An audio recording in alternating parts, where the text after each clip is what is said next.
right, let's go ahead and get started here on our next module, learning about JavaScript and game programming. We have some objectives to cover, so this one will be a little bit on the lengthy side because we got to get a good start. I want to describe JavaScript a little bit. I want you to research on what the strict mode accomplishes and why JavaScript really needs a debugger. More so than other languages. I want you to find some of your own resources or tutorial websites for learning more about JavaScript. Now, I want to kind of preface this with saying that it is a C-based language, so all the things that you learned in your prerequisite course, such as functions and all that, loops, etc., that's all going to be readily applied to this language. You're not going to have much of a change between syntax and semantics. When I say syntax and semantics, I'm talking about syntax being what you write, semantics being how you write it. I want to show you how to work with multiple JS files and print hello world from that. And I want you to create or list expectations of me. And then we're going to talk a little bit about the canvas and the context. Because Module 2, we actually start game programming with what we call, or what I call, the game loop. Actually, probably everybody calls it the game loop. But we'll learn how to implement a game loop in JavaScript. So let's go ahead and get started with the PowerPoint I have prepared for this portion. And I've always, all the PowerPoints have example code accompanying them, but what I'm going to be doing is I'm actually going to be also creating projects from scratch that will use parts of the example code. I often found that students don't do well when you just give them code that's ready and to go, and they don't really have an idea how to start and build that from the ground up. So I like to always build projects from scratch so that you see it from ground up, and that's kind of what the whole course we're going to be doing is. We're going to be going through the PowerPoints, building something off to the side from scratch from the example code in the PowerPoints, and then of course you can use these videos to complete your assignments. Because a portion of the videos may or may not help you towards the assignment. So let's go ahead and get started in the PowerPoint, and then we'll come back and look at the objectives and see essentially what we haven't covered. And most of my PowerPoints are short and sweet. They're designed to give you a challenge from pre-built code. The expectations I have for you, I talked about in my previous video. I think it's only fair that you have expectations of me. So I would like you to come up with at least 5 expectations you have for me this quarter. And you're going to put that in as part of your assignment. It's listed in your assignment. So go ahead and think of a few things. I do my best to meet those. Sometimes expectations, some students have some weird, wacky responses that, well, in any case, try to, what I would like you to do is I would like you to think about what support you need and let me know what that looks like. Okay, so let's talk about HTML5 and a little bit on some of the components that we're going to be working with. Now, here's kind of the idea. HTML5 and CSS, the style of your web, you're not going to have to worry about any of that. It's basically HTML5, or the web page itself, is just holding the JavaScript code, which is going to be the canvas. So when we think about HTML5, that we're actually talking about, that buzzword is JavaScript, but it's like JavaScript improved. So I mean, they can even do 3D computations on on your acceleration card or your gaming card. So they've made it so that you can now do 3D right on your web browser, and it's incredibly awesome. And I'm already seeing games come out with totally browser implemented and cloud up in the cloud. So when I'm talking about the HTML portion and the CSS portion, it's just basically one file, index.html. And that one file is going to hold your code. So let's go ahead and just because there's example code that I put out and give you for this that I'm going to comment on, and then we're going to go in and we're going to start our own project. But before we get into that example code, let's talk about JavaScript and kind of a little bit more about what JavaScript is. So JavaScript, one thing that a lot of people goober, and even myself, JavaScript is actually spelled with a capital J, capital S. As you see, I didn't do that here. But another thing that people have a misperception on is that Java and JavaScript are the same thing. They are not. They're totally two separate languages. They are both C-based languages. So one thing about JavaScript is the client-based code that is interpreted in your browser. And it's actually implemented with C++. So they use C++ to build JavaScript, and it's an interpreted language. Now here's the problem with JavaScript. It was designed to work as a language that's inside of an environment that you don't want to fail. So I'm sure all of you have been running an application, and all of a sudden something, goes kablooey, and all of a sudden your app is dead in the water, and you have to force quit it or whatnot. That's not what was wanted with JavaScript, because JavaScript was supposed to be on the website, and it was intended to be as failure-proof as possible. So what that means is that if you write incorrect or crappy code, JavaScript will happily ignore it and go on its way. So you could be writing code and nothing's working because you did something as simple as misspelling a variable name, and you would never even know it. Nothing would work. So that's why the debugger is so important in JavaScript. And one thing to use with the debugger, and of course I'm going to be showing you the debugger as we progress through, but one thing to really help you with having those issues in JavaScript, essentially being able to write crap code, is what's called the strict mode. So JavaScript strict mode is something that'll help you out quite a bit. And W3 Schools is actually a pretty good resource. That might be one that you want to list on for your assignment. But the use strict mode is important for you guys to probably get in the habit of using. Just because you probably don't have as well developed debugging skills, going into this. If you do, that's great. You're going to be learning more about it as we progress through the quarter, because I'm going to be messing up all over the place and have to debug all the time. So let's go ahead and continue on.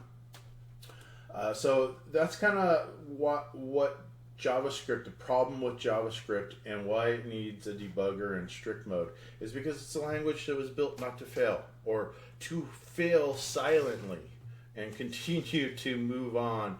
And remember, it's an interpreted language, meaning it's not compiled. There's actually a program running on the side that interprets every line of code that you write and actually implements them. And it's done. It's a program that's C++. It's a C++ program. So it's an application that runs your script, and that's why it's called a scripting language, is because it's not compiled code. It's code that a program is being directed by, and that program completes your instructions. And the reason we have that is so that we don't have websites crashing all over the place, because this is for e-commerce and we don't want websites crashing. We want to be able to write crap code or have something go wrong and not crash the whole website, and actually have something that works. So I think that hits our first tick here. Research JavaScript resources, tutorial websites.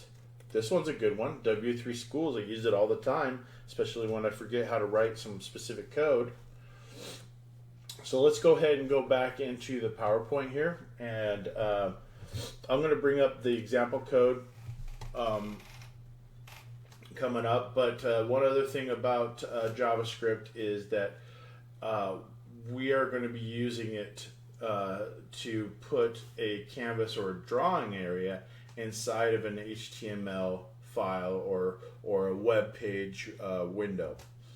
And that's kind of the way it works. Essentially, is we're going to be programming inside of a special thing called the canvas, and it's a 2D library essentially that JavaScript has. And all languages have this. Almost all languages have this same 2D type library. It has all the same behave. They all work the same way, and just a little bit of a difference in syntax and semantics will get you to where you can work with another language fairly easily once you learn the concepts in one language or the other. So what is Canvas? Well, you can kind of think of the canvas, and it's kind of the name itself kind of describes it. The canvas is what you're going to be using to draw on, and the canvas is going to be inside of the web page. So when I use that canvas keyword, I'm talking about an HTML element that allows you to draw graphics, and you can use a script to draw those graphics. And things that you have available to you is to draw images, and that's how you build your sprites and your animations. Of course, regular boxes, circles, texts, all that stuff that 2D graphics need. And you can even have things that you draw on the screen that move and kind of behave as you see in most 2D games. So canvas is our paper. It's our medium. It's our canvas. So that's kind of the element, and it kind of comes on the screen as usually its default as a white box inside your browser. So we're going to actually look at that as part of this example code that I'm going to be showing you, and then we're going to go ahead and start a little bit on working in JavaScript and on our own.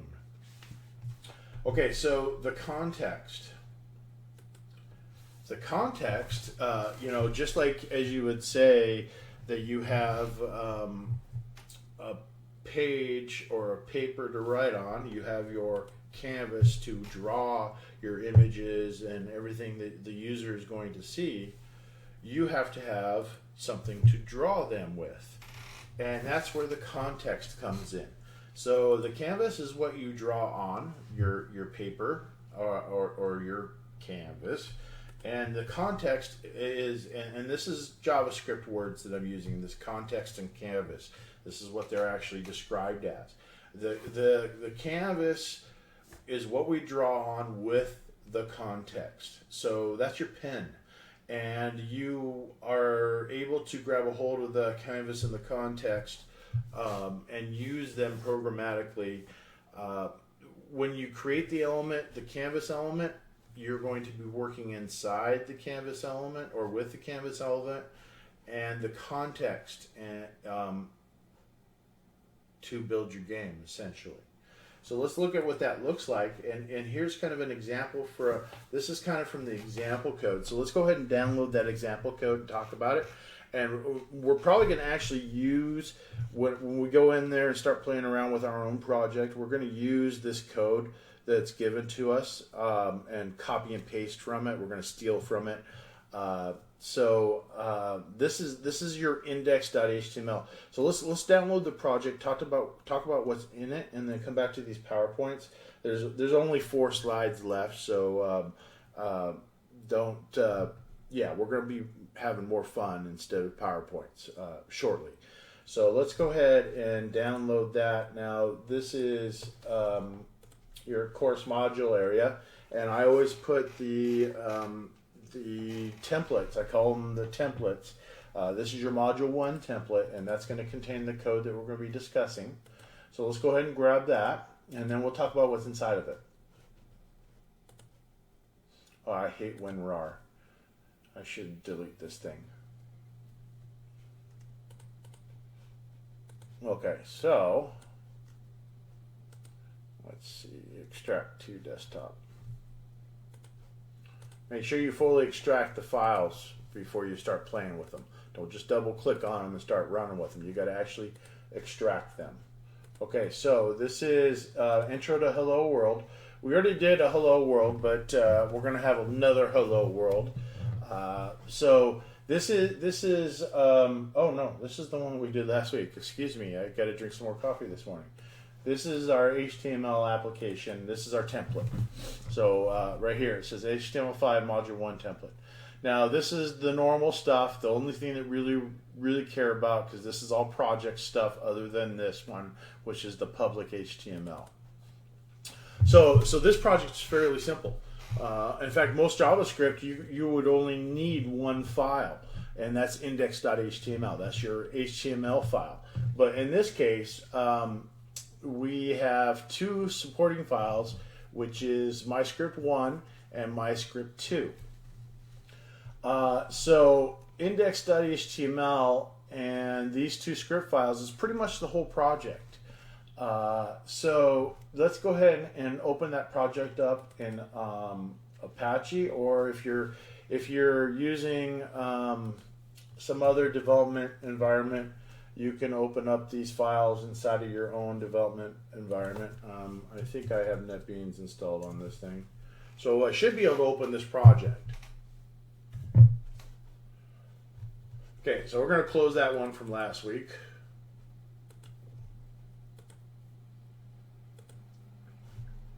Okay, so we're going to open up that HTML5 Module 1 template that I had you unzip. We're going to go into the site root, and here's the 3 files that we care about. Now, of course, the main file is going to be your index. That's going to be what's holding the canvas. So there's a few things on this that we have. This is pretty much what's in the PowerPoint. So I'm going to... oh my goodness, if I remember, I got to zoom in using some special key. Oh, it's alternate, of course. Okay, yeah.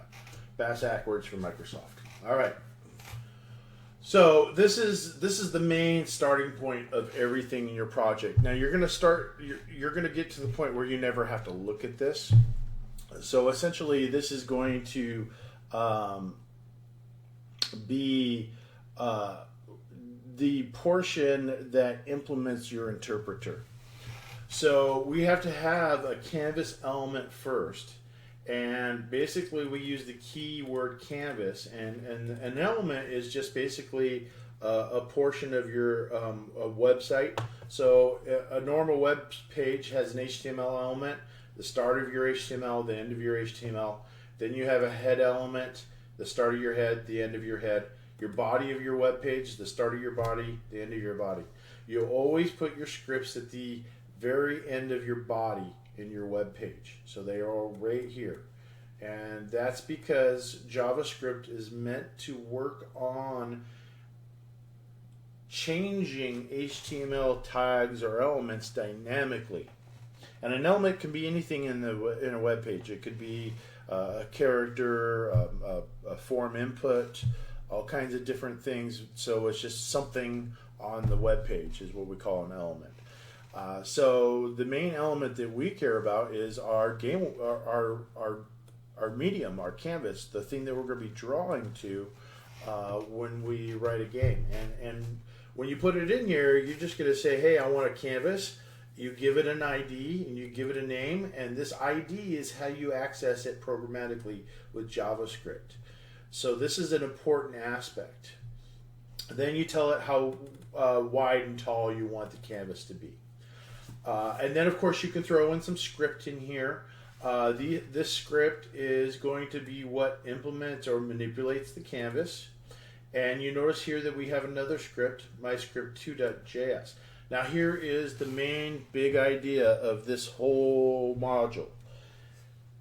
I want you to kind of understand how multiple files work in any programming language. So that's where I'm kind of going towards, and of course we're going to get a little bit of side information on Canvas and stuff to get us started. But here's the thing: is when you add or reference a code, a piece of code, or a file, such as in this line right here that I've got highlighted, I've said that we need to include myscript1.js. So what happens is the interpreter goes in and defines that code. So you go into myscript1.js and you see that there is some definitions here. The first one is, hey, this is how we grab our canvas programmatically by going to the document ID and the ID that we gave the canvas. So that ID that we put in here for the canvas right here, that's important for us to be able to grab a hold of the canvas and using JavaScript. First, we got to add it to the HTML so that it is drawn in the browser. But once we have access to that canvas element or that medium, then we can start drawing stuff to the canvas and showing the user information inside of that canvas area. So the first script is defined, and we go in and this canvas variable is defined so we can start working with the canvas. So that gets a hold of our canvas. And what I'm going to do here is I'm just going to hit play, and I'm going to show you the canvas. If I remember right, I think there are a few things that I got to get working better. So I'm going to go ahead and run this a different way. I'm going to right click on it here and I'm going to say run file. Okay, it does not like me today. Okay, I'm in debug mode and for some reason my debugger's not working. That's alright, I'm going to be debugging with Chrome. Okay, there we go. Okay, so this is our canvas, this white area.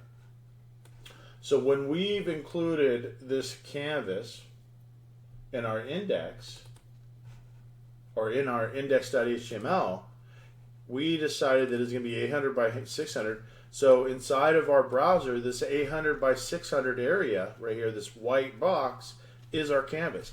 That's what we're drawing to. In fact, in a what if moment, what if we change the size of that?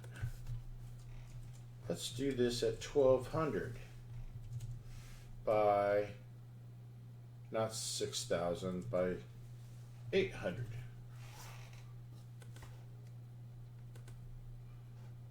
And you see our canvas is bigger. So you can actually have the canvas match the whole screen size. So you could have a game that resizes itself and everything inside of it resizes as the browser is, you maximize the browser or minimize it or resize the browser. So that's where you would probably want to go with things that are not hard-coded, like this 1200 by 800, because if you're making a game, you would want the game to be able to fit on any screen. So you would build it in a way that is not hard-coded. But you're still learning, so you don't know how to do that sort of thing. So we're going to hard-code everything for this course, because that level of understanding is a little bit beyond where we need to be. So we create our canvas, and then our script, the first script, is implemented. So what happens when the browser starts up is this HTML, all these tags are rendered in the browser. Everything that we tell it to do is rendered in the browser. And then we say, okay, I want a canvas that's 1200 by 800, and then run the interpreter through my two scripts. Now, back to the big idea, since the first script is declared first, that means that we cannot call anything from this script that exists in the second script. We can call things from the second script that exists in the first script because the interpreter has been able to define what's inside of the first script by the time it gets to the second script. So essentially, script 1 has no knowledge of script 2 because script 2 is included in your file after script 1. Script 2 has complete knowledge of everything in script 1 because it's been defined after. And that's the biggest idea that I want to get across, and we're going to be getting into a little bit more because it's a whole different process to hear me say it than to see it working. So we're going to see that. Okay, so let's go ahead and get into more on the PowerPoint and a few things in there. So this is our index. We just talked about that. Now let's talk about our script 1. Now our script 1 is basically gets our canvas from the web browser using the document object. So we get our canvas from the web browser. We declare our context. So we create our paper and we create our pen, and our pen we create from our paper. So our paper or our medium we create from the web browser, and our pen we create from our paper, or we link them together. Then we can set the colors, the fonts, and everything that we want for our pen, such as, hey, I want you to draw in black. And the stroke style is basically what you do when, like, say if you're drawing a pen or a circle, it's the line of your circle. So your stroke is the lines that you create for a shape. Now the fill is how you fill in the circle.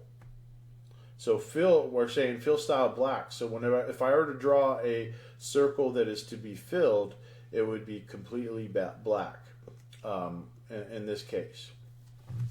Now here's another function that's important, and one of those is the main function that's really important in game programming is a randomizing function.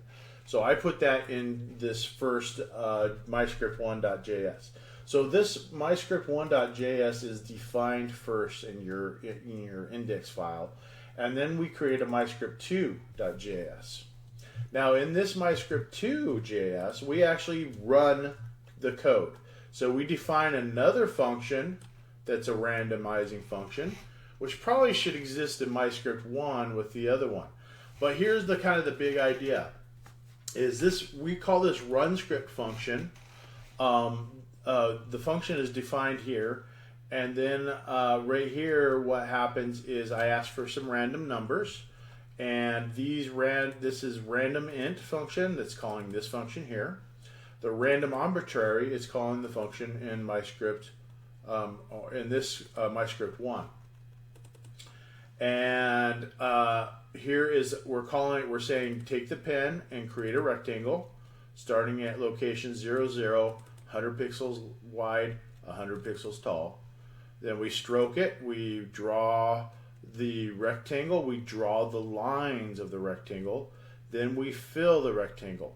So if we were to comment this out and run this, we would get just a rectangle with just the lines, because that's what the stroke style is. That's what happens with a stroke. We set the style of the stroke, but then if we decide that we want to fill it, then it's going to fill it all with black.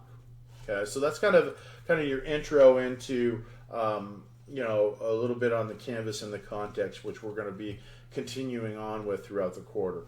This run script will actually calls the function that you have defined right here.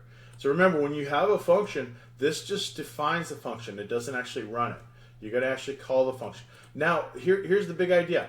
I cannot call this run script function up here, because the run script function is defined after I call the script. So that's kind of the way things work, is if you define something, you can only use it after you define it. So for example,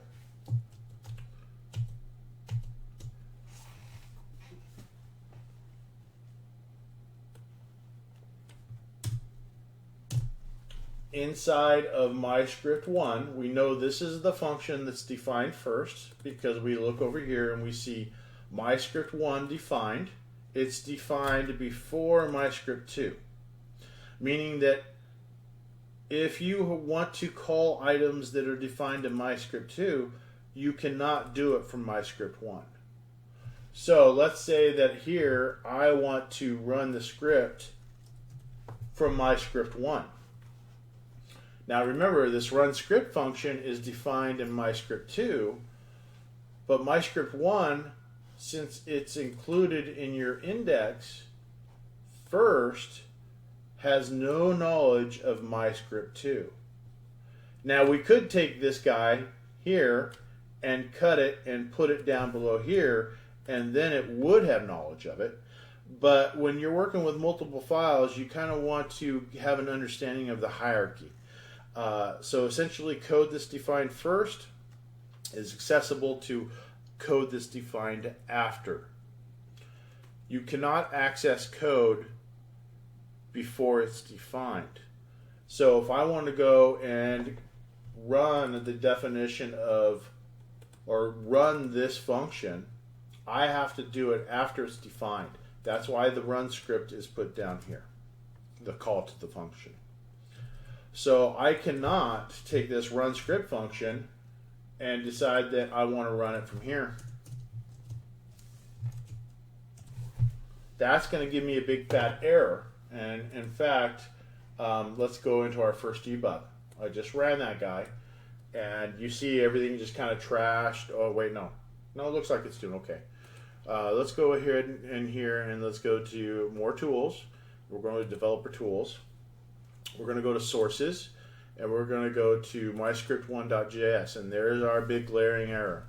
It says here uncaught reference.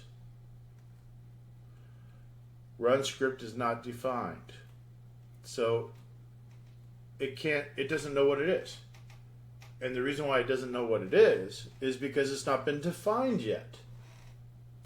It's defined in MyScript2, which comes after the definition of MyScript1 by the very nature of where you included it in your file. MyScript1 is first, MyScript2 is second.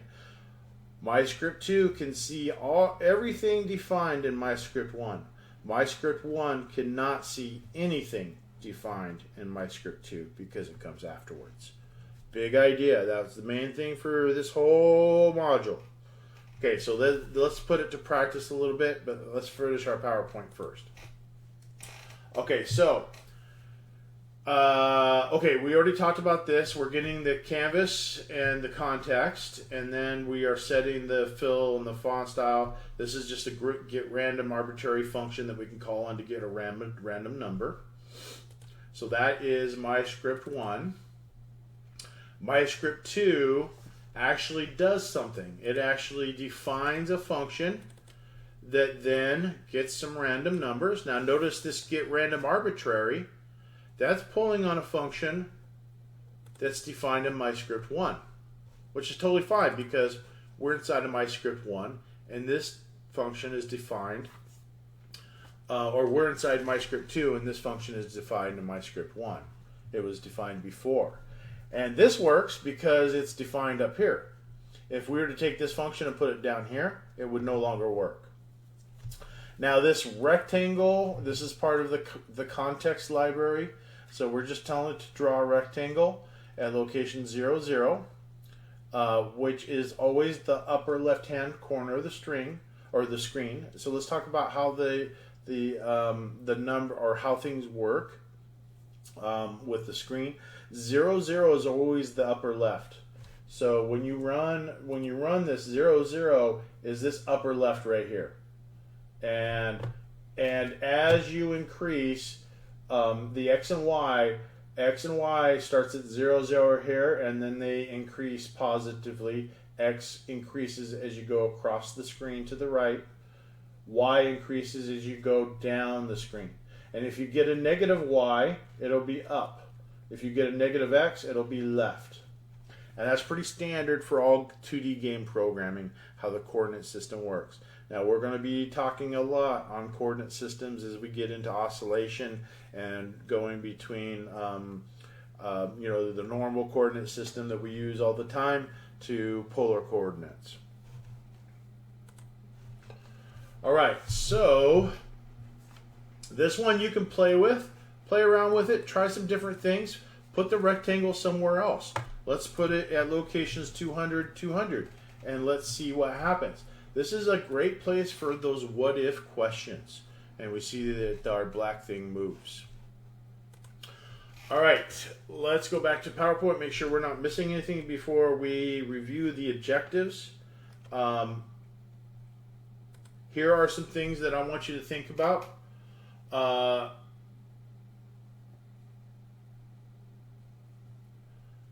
What would you need to do to draw text using the context? In fact, that's going to be one part of your assignment. So we are going to want to draw text using the context. So we're going to actually do a hello world. No, because your assignment is not that far into things. But I want you to think about what you would need to do to draw text with what I've given you for this example.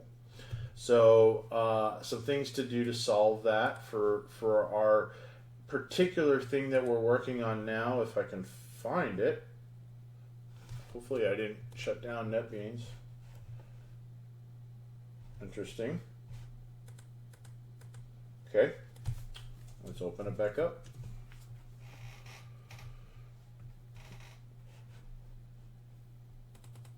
Okay, so if we were to use a draw text using the context, and this is not like I showed you in the previous week's video. We're actually using the context to draw the text, and we want to draw it on the canvas. So since that we grab the canvas with a variable here, and we have the context, we can use a script to draw information there. So right here we got context, that's our pen. So what if we wanted to know how to draw some text or a string using the context? Since the context is mapped to your canvas with this line right here, we say create this context variable, grab it from the canvas, and the canvas is the element that we put on the HTML. So we would use the context to draw the text. Well, that's obvious, right? Because the context is our pen, the canvas is our paper. So we're going to use our pen to draw a string. So let's go back here to context, and in fact, let's look this up. We know we're going to be using something called the context to draw a string. So let's see here. Let's type in JavaScript. Actually, you know what? Context. Now let's do JavaScript context draw text. Okay. Oh, W3 schools HTML canvas text. Fill text. Oh, look at that. Here is okay. So this is they call it CTX, but it's just the It's just the context. I call mine context.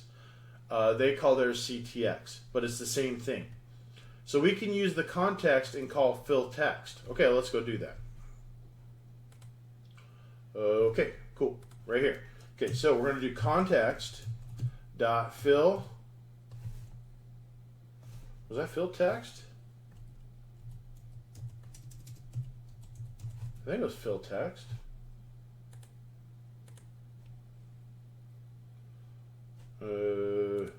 Oh, there it is. Fill text. Oh, capital T. See, that will mess you up big time. If you don't put that capital T in there, it's not going to work, and you're going to have a bug, and you're going to have to find it, because JavaScript will happily ignore it and move along and not tell you something's wrong.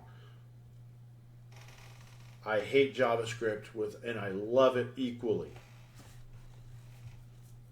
Okay, All right, so capital T. That would have messed me up. Fill text. Okay, now we've got some parameters. One will be probably would be the X and Y position. So we'll put it at, well, let's go back and look at, okay, so this is string and then the X and Y position. So let's do hello world. And then comma, and then we put in the X position. We're going to do it at 200, and then here's going to be the Y position. So it'll be like kind of to the right and down a little bit. Okay, and make sure you put your semicolon at the end. Okay, now I'm going to do save all, get in the habit of that, and then I'm going to hit play. Something didn't work. What happened there? Okay, well, here's where we debug. Maybe I did something weird. Who knows? That's why we have the debugger. Very important to use. Okay, so let's go ahead my script. Which code is it? It's this one right here. Okay, so it's this fill text. So we're going to set a breakpoint, and we're going to see, oh, I think I see a problem right now. 200, 200, 200, 300. I'm being silly. There's no errors that are popping up, so evidently I drew the text inside my black rectangle. Typical. Okay, well, let's just go back here then and see if that's true.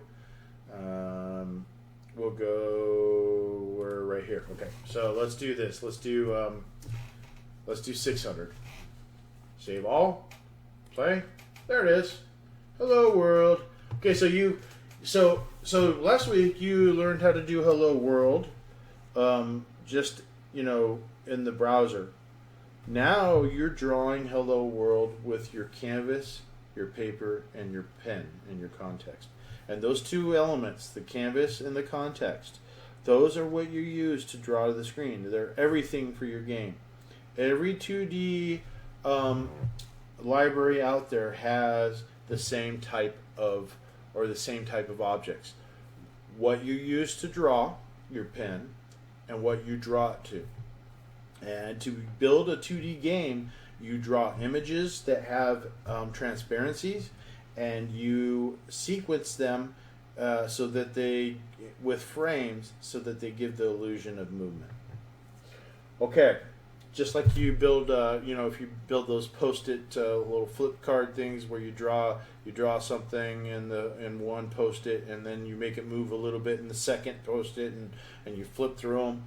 I know you did that as a kid. I never did, because they didn't have post-its when I was in school. Okay, all right. So let's go back to our objectives and see where we're at, and then we're going to go ahead and start playing towards my expectations for you. Now, I don't necessarily care that you use the canvas and the context to do your hello world printing. What I want is for you to show me that you understand the big idea for this whole module is how to do multiple files, and how a second file has access to the first file information, but the first file does not have access to a second file, or the stuff inside the second file. We're going to go ahead and get started, and then I'm going to let you finish it up for the rest of your assignment. So I would like you to, let's see here. Let's go through these and make sure that we hit most of our objectives. Describe why JavaScript needs a debugger and what the strict mode accomplishes. Yes, we're good. Print hello world for multiple files. That's part of your assignment. Create and use multiple JavaScript files. Again, part of your assignment. Create a canvas. Yeah, I showed you how to do that. We did that with the example template. You're not necessarily have to do that for your assignment though, but I want you to play with it, because you're going to be expected to be able to do that from scratch.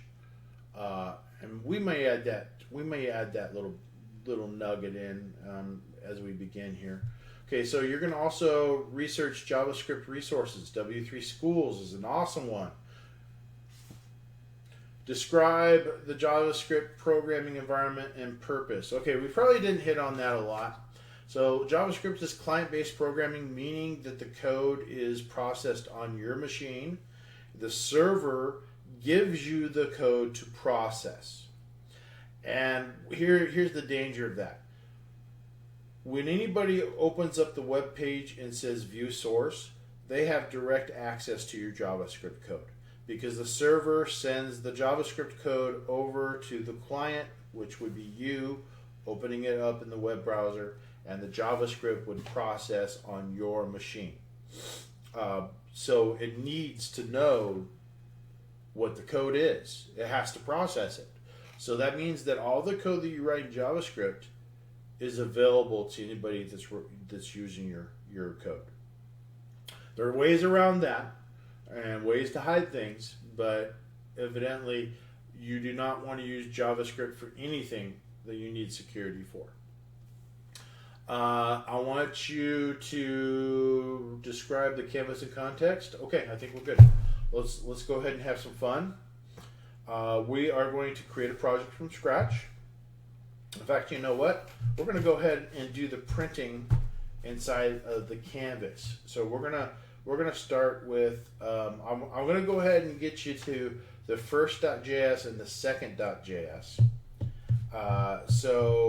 And then we're gonna actually use some code from the other project, but we're gonna build our own project, and we're gonna stick some stuff in there for our project that is different.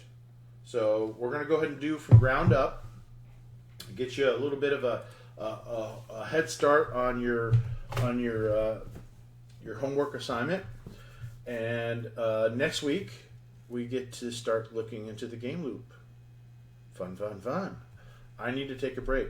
I'm going to go ahead and stop this, and I'm going to break this up into 2 videos.